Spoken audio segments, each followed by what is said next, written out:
Hi, my name is Bertha Rodriguez, and my audio project is going to be on a discussion on a school that I had attended way back in the 1970s that relates to the theory of Maria Montessori. The school I attended in the 1970s was a Walt Disney school. And the Walt Disney School then is not what it is today. Today it's a magnet school. Back then it was just a school that I don't know. It was like you won a prize or something. It was our class was chosen to go, and we went and we spent 2 weeks there. And I believe at the time that's the way it worked. You went and you spent different kids at different stages of development went and spent 2 weeks there. And maybe this was for research or something, but for us and for me, it felt like a extended field trip. But one of the things I could remember upon entering the school was that it didn't feel like a normal school. It was more like this big open space. It had colorful carpets and colorful walls and lots of light coming through. And it felt like one big room. I mean, there was a couple of auxiliary rooms, but for the most part, the center of the area was just one big space. And all these kids, hundreds of kids, kind of congregated in this one little space. But yet somehow it was organized and it wasn't chaotic or out of control. But we had some really good experiences there. One of the things that I experienced while I was there was silk screening. We silk screened t-shirts, actually.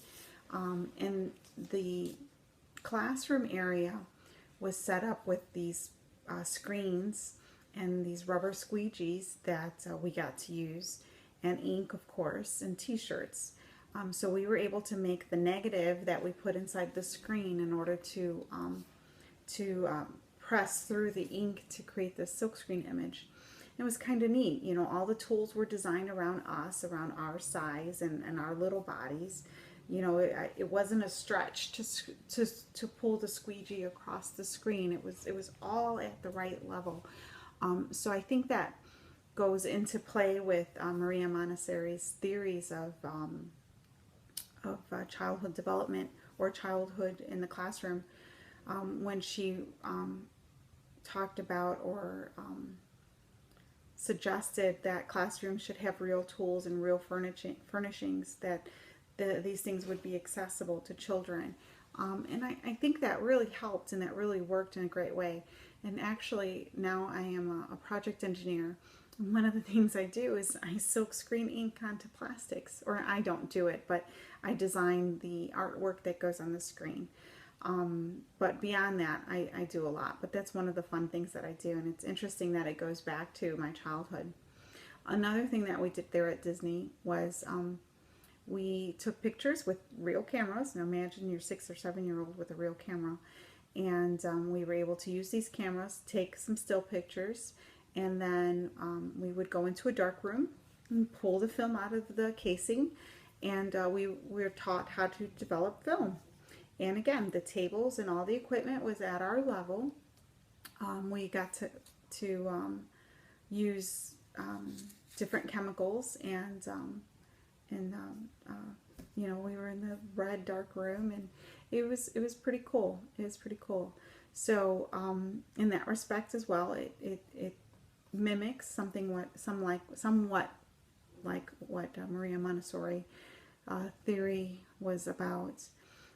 But anyways, it was a child-centered environment. We used real tools, and the furnishings were at our level. The space was orderly. It was beautiful. It was organized.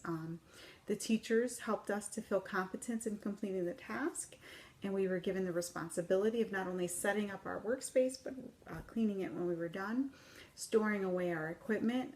So we were taught to take responsibility. And then the projects themselves felt like the time was extended for whatever reason. It didn't feel like we were in a normal classroom time where you take your books out and you work on math, and then time's up, now we got to go to English. I could remember not being rushed and not being pushed. And if we wanted to work a little longer in a certain thing, we were allowed to.